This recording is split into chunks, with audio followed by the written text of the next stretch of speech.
Halo and welcome back teman-teman netizen atau warganet yang saya hormati semuanya. Di konten terbaru hari ini saya ingin membahas tentang Piala Dunia tahun 2026 yang akan dimulai dalam hitungan jam. Karena pertandingan pertama nanti antara Meksiko versus Afrika Selatan yang akan dimainkan pada hari Jumat dini hari nanti, waktu Indonesia Barat. Dan seperti yang kita ketahui teman-teman bahwa Piala Dunia kali ini jumlah pesertanya bertambah sebanyak 16 tim. Jadi total tim peserta untuk Piala Dunia kali ini adalah 48 tim dibandingkan pada tahun 2022 hanya 32 tim. Berarti jumlah pertandingan juga akan bertambah. Dari sebelumnya pada tahun 2022 adalah sebanyak 64 pertandingan, maka untuk Piala Dunia kali ini menjadi 104 pertandingan. Ngeri ya tuh, 104 pertandingan loh teman-teman. Saya akan usahakan menonton semua pertandingan, tapi pasti saya akan menonton semua pertandingan mulai dari fase knockout, yaitu dari per-8 final. Karena kemungkinan yang akan lolos dari fase grup adalah tim-tim unggulan. Kalau saya melihat ya peta kekuatan di fase grup, dan kita tahu juga jumlah grup bertambah, dan dengan begitu banyak tim lainnya yang melakukan debutnya di Piala Dunia kali ini, ya itulah yang akan membuat jalannya Piala Dunia menarik. Karena tentu sebagai penonton Piala Dunia kita juga berharap akan ada kejutan yang terjadi, ya kan teman-teman, seperti di Piala Dunia tahun 2022 lalu Maroko bisa lolos sampai ke babak semifinal, bahkan hampir saja mereka lolos ke final. Dan kita tahu juara bertahannya adalah Argentina, dan seperti biasa mereka juga tetap adalah favorit untuk Piala Dunia kali ini, apalagi Lionel Messi masih membela Argentina. Dan kalau saya perhatikan permainan dari Argentina mulai dari Copa America lalu ya, yang kita tahu mereka bermain sangat luar biasa. Saya melihat pola permainannya itu masih sama, bermain dengan ball possession, dengan tempo lamban, tapi secara tiba-tiba ketika masuk ke ruang pertahanan tim lawan, maka para pemain dari Argentina akan meningkatkan kecepatan mereka. Dan kita tahu bahwa Argentina punya defensive line yang sangat kuat dan juga kiper yang sangat baik, yaitu Emi Martinez yang juga kita tahu sukses di Inggris. Jadi saya pikir ya Argentina juga nggak salah ya difavoritkan sebagai salah satu negara yang akan kembali menjadi juara dari Piala Dunia. Tapi kan yang menarik, apakah akan ada negara baru yang menjadi juara? Ya bisa saja teman-teman. Dan saya pikir timnas Belanda ini juga nggak boleh diremehkan loh. Mungkin teman-teman bingung kok saya mengatakan timnas Belanda, karena timnas Belanda ini sebetulnya nggak ada bintangnya di skuad mereka. Materi pemain mereka merata, tapi defense mereka sangat kuat dan lini tengah mereka sangat solid. Pelatih mereka oke lah, Ronald Koeman ini kan sepertinya ini debut dia ya sebagai pelatih di Piala Dunia ya. Sebelumnya kan bukan dia ya, sebelumnya Louis van Gaal ya. Tapi saya pikir ini juga pelatih yang bagus, pelatih yang tegas. Jadi Belanda ini juga bisa membuat kejutan di Piala Dunia kali ini. Dan Belanda memang tidak sefavorit ya seperti tim-tim lainnya, tapi ya mereka bisa dikategorikan sebagai kuda hitam. Dan jangan lupa loh, mereka sebelumnya sudah berapa kali tuh ke final tuh? Sudah 3 kali kan mereka ke final kan, tapi mereka gagal menjadi juara. Nah ini yang gak bisa diremehkan dari timnas Belanda, apalagi pada saat memang mungkin mereka tidak begitu diunggulkan. Dan ada juga Spanyol juga bisa difavoritkan sebagai salah satu negara yang kemungkinan akan menjadi juara dengan tim mereka yang dipenuhi oleh mayoritas pemain-pemain muda, dengan pelatih mereka De La Fuente yang kita tahu sangat fokus untuk bisa menerapkan strategi menyerang, sehingga pola permainan dari Spanyol itu adalah menyerang untuk bertahan. Jadi memang dengan mereka menyerang, para pemain tim lawan akan sulit untuk bisa membuka pertahanan mereka. Dan mereka juga punya Lamine Yamal. Jadi jika Argentina punya Lionel Messi, maka Spanyol punya Lamine Yamal. Dan kebetulan dua pemain tersebut bermain di Barcelona. Messi kita tahu cukup lama bermain di sana. Dan juga kita tahu bahwa Spanyol masih punya Rodri ya. Ini salah satu pemain senior yang sebelumnya memenangkan Ballon d'Or. Dan saya juga memfavoritkan Spanyol sebagai salah satu negara yang bisa menjadi juara Piala Dunia. Kenapa saya memfavoritkan beberapa negara ya? Karena memang sulit untuk bisa memprediksi satu negara yang favorit. Dan nanti perlu dilihat juga bagaimana para pemain mereka bisa menjaga kebugaran. Karena ini kan kali ini kan bermain di daratan atau di benua Amerika kan. Di Meksiko, Kanada, dan juga di Amerika. Nah artinya dari faktor cuaca juga para pemain harus bisa beradaptasi. Argentina, kalau feeling saya mereka akan aman-aman saja. Belanda, ya saya pikir seharusnya gak ada masalah. Mereka tentu juga sudah beradaptasi. Dan Spanyol saya pikir sama, tidak akan ada begitu banyak masalah lah bagi mereka. Apalagi kan Spanyol itu mainnya mengandalkan passing. Belanda tuh mainnya mengandalkan pressing dan juga counter attack. Kemudian Argentina mengandalkan slow possession, tapi possession football dan tentu menyerang. Setelah tiga negara ini yang saya pikir punya peluang untuk bisa menjadi juara, walaupun Argentina dan Spanyol yang memang difavoritkan untuk menjadi juara, saya juga ingin mengunggulkan Brazil. Masa gak mengunggulkan Brazil? Brazil apalagi kita tahu sering sukses ketika Piala Dunia itu diselenggarakan di benua Amerika atau di luar Eropa kan. Terakhir saja kita tahu mereka menjadi juara pada tahun 2002 itu ketika memang bermain di Asia. Pokoknya kalau di luar Eropa, Brazil nih negara yang memang layak difavoritkan. Dan Brazil punya banyak pemain skillful, tapi saya pikir pemain bintangnya gak ada. Walaupun ada Neymar, ada Vinicius, tapi saya belum bisa mengkategorikan para pemain Brazil yang sekarang berada di dalam skuad dengan label superstar seperti sebelumnya mereka punya Ronaldinho atau juga Ronaldo atau juga Rivaldo. Tapi ya mereka adalah pemain-pemain yang memang punya skill individu yang baik. Dan dengan dilatih oleh Carlo Ancelotti, ya meskipun Carlo sukses di level klub, tapi saya pikir dia sudah punya cukup banyak pengalaman untuk bisa membawa tim ini menjadi juara dari Piala Dunia.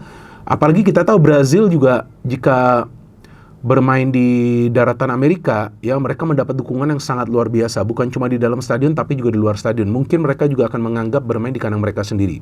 Sama sebetulnya seperti Argentina, tapi Brazil yang terasa lah akan nyaman nih bermain di daratan Amerika. Jadi saya mengunggulkan Brazil juga teman-teman.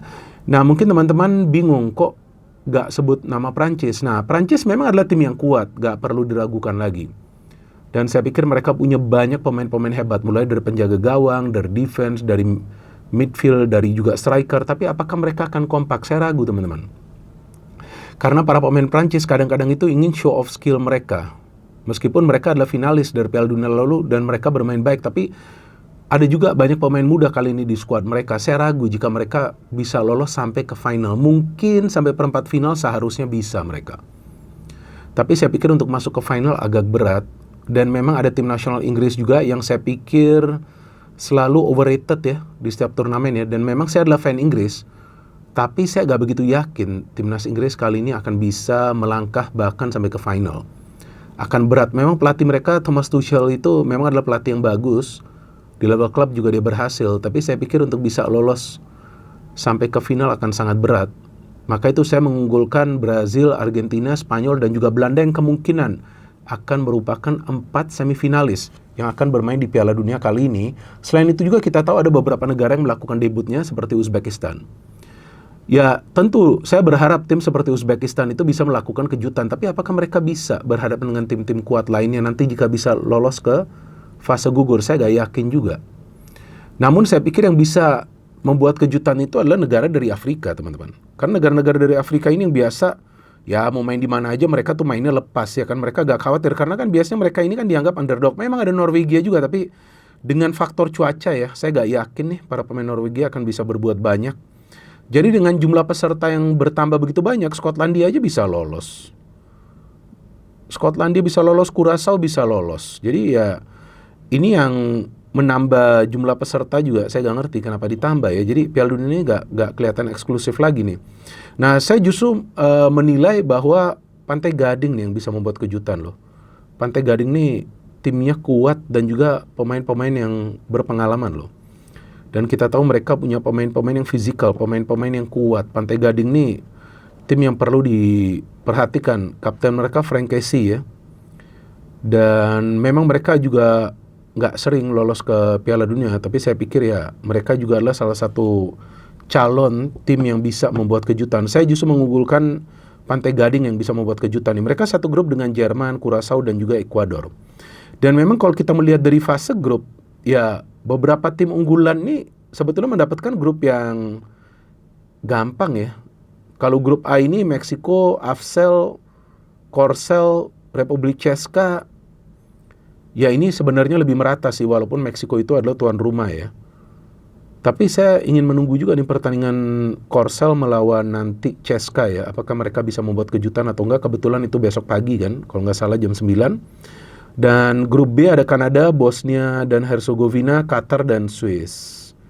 Nah ini juga cukup merata, akan sulit ya untuk bisa memprediksi tim mana saja yang akan lolos. Oh iya, dan yang bisa lolos dari grup itu otomatis adalah juara dan runner up, dan nanti akan dipilih 8 tim peringkat ketiga terbaik. Jadi bisa juga nanti dari satu grup yang lolos 3 tim. Jadi memang nanti akan ada tabelnya juga, akan ada klasmennya juga untuk tim peringkat ketiga terbaik. Jadi akan banyak tim yang bisa saja, tim-tim yang baru bermain di Piala Dunia bisa lolos ke fase selanjutnya. Tapi apakah nanti mereka bisa melangkah jauh di babak knockout? Saya gak yakin. Nah, grupnya Brazil ini yang menarik nih. Brazil, Maroko. Maroko kuat banget. Haiti lemah, tapi Skotlandia bisa juga membuat kejutan. Dan memang sebelumnya Brazil pernah juga di Piala Dunia satu grup dengan Skotlandia. Tapi feeling saya ini Brazil akan lolos dengan mudah. Nah, Amerika, Paraguay, Australia, dan Turki. Saya gak yakin Australia bisa membuat kejutan, tapi feeling saya Turki bisa membuat kejutan. Jadi Pantai Gading dan Turki ini 2 tim yang bisa saja membuat kejutan. Jerman, ya ini grupnya lemah ini. Jerman, Curaçao, Pantai Gading aja yang mungkin bisa menyulitkan mereka, dan Ekuador. Kemudian kita masuk ke grup F. Nah ini kan Belanda, Jepang, Swedia, Tunisia. Ini feeling saya Belanda akan bisa lolos nih sebagai juara grup.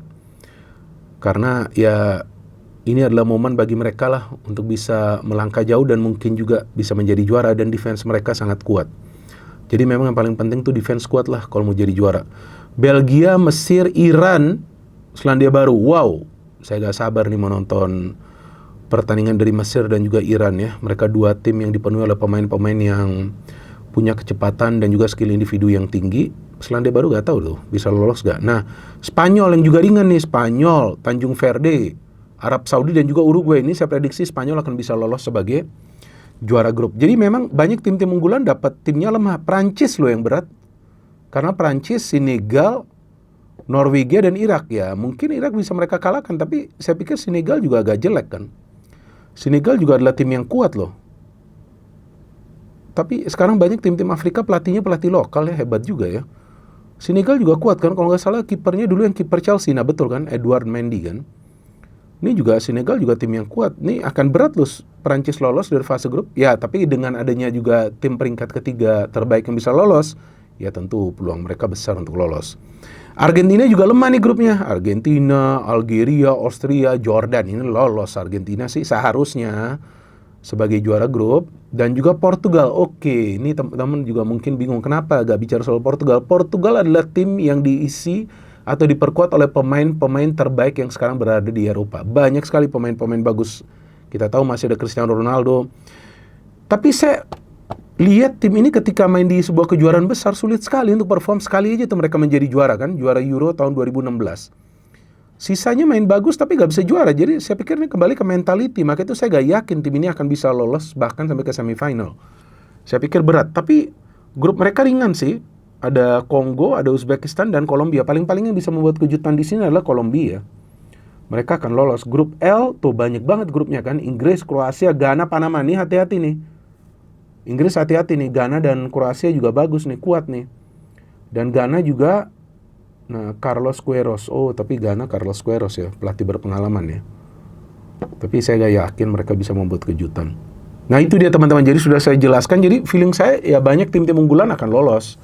Tapi kalau yang bisa membuat kejutan, tadi seperti yang saya sebut, Pantai Gading ya. Kemungkinan mereka bisa buat kejutan. Dan kalau untuk juara ya kita tunggu. Jika 4 semifinalis adalah seperti yang tadi saya prediksi, Brazil, Spanyol, Belanda, dan juga Argentina. Yang saya harapkan nanti finalnya adalah Argentina lawan Belanda. Karena ketika 2 tim ini bertemu pasti tensinya tinggi. Kita tunggu teman-teman, Piala Dunia akan mulai dalam hitungan jam.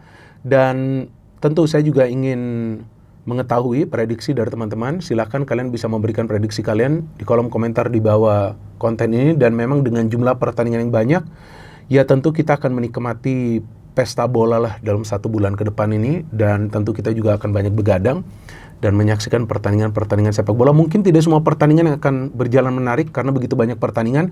Tapi kalau saya melihat bahwa Piala Dunia kali ini berpotensi juga menjadi salah satu Piala Dunia terbaik, walaupun dengan segala bentuk kontroversinya. Sama seperti sebelumnya ketika Piala Dunia tahun 2022 sebelum dimulai banyak kontroversinya, banyak yang menilai mungkin gak akan menarik, mungkin banyak pertandingan yang akan boring, tapi ternyata Piala Dunia lalu adalah salah satu Piala Dunia terbaik, dan bagi saya adalah Piala Dunia terbaik dari segi permainan, jumlah gol, dan juga begitu banyak kejutan yang tercipta yang saya harapkan juga akan terjadi di Piala Dunia kali ini. Here we go, World Cup 2026. No hate, no politics, only football. Salam sepak bola.